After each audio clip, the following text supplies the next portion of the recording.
उत्तर प्रदेश में विधानसभा चुनाव की तारीखों का ऐलान होने के बाद राजनीतिक आरोप प्रत्यारोप तेज हो गए हैं और राजनेता अपनी राजनीति चमकाने के लिए जमकर बयानीबाजी कर रहे हैं। इस मौके पर मुरादाबाद की काठ विधानसभा क्षेत्र में राष्ट्रीय लोकदल के प्रदेश सचिव मतलूब अहमद ने भारतीय जनता पार्टी पर बड़ा आरोप लगाया है।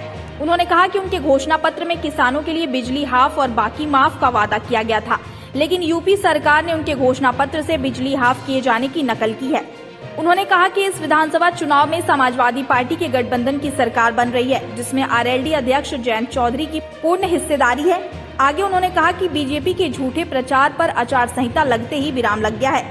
मतलूब अहमद ने कहा कि उनके नेता जयंत चौधरी ने किसानों को मुफ्त बिजली के साथ ही गाँव और शहर में 300 यूनिट फ्री बिजली देने का पहले ही वादा कर चुके हैं।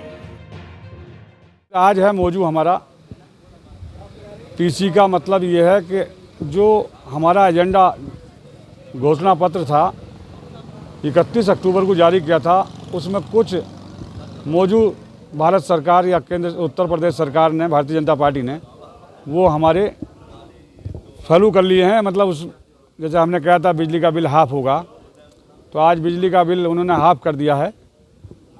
हमने कहा पुराना माफ़ होगा, अगला हाफ होगा, तो हाफ तो उन्होंने कर लिया है, लेकिन उसे माफ़ पुराना नहीं किया है। तो पहले तो हम बिजली पे कहेंगे 300 यूनिट तक बिजली हमारा गठबंधन फ्री देगा। दूसरा, किसान सिंचाई बिजली फ्री होगी। तीसरा, उद्योगी धंधों वालों के लिए भी एजेंडे में शामिल किया जा रहा है। जो हमारे बुनकर भाई हों, चाहे वो उद्योग चलाने वाले छोटा मोटा, उनके लिए भी बिजली फ्री का प्रावधान करने का एजेंडे में शामिल हो रहा है। उसका भी बारे में आप जानकारी जल्दी हो जाएगी।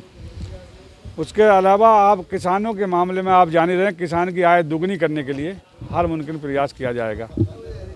और फर्स्ट वरीयता हमारे यहाँ शिक्षा पे दी जाएगी, चाहे वो प्राइवेट कॉलेजों में जिस तरीके से शिक्षा दी जाती है, इसी प्रकार सरकारी जो प्राइमरी स्कूल हैं उसी तट पर अगर गठबंधन सरकार बनती है तो प्राइमरी स्कूलों में वो शिक्षा होगी जो प्राइवेट कॉलेज या मॉन्टेसरी में शिक्षा है।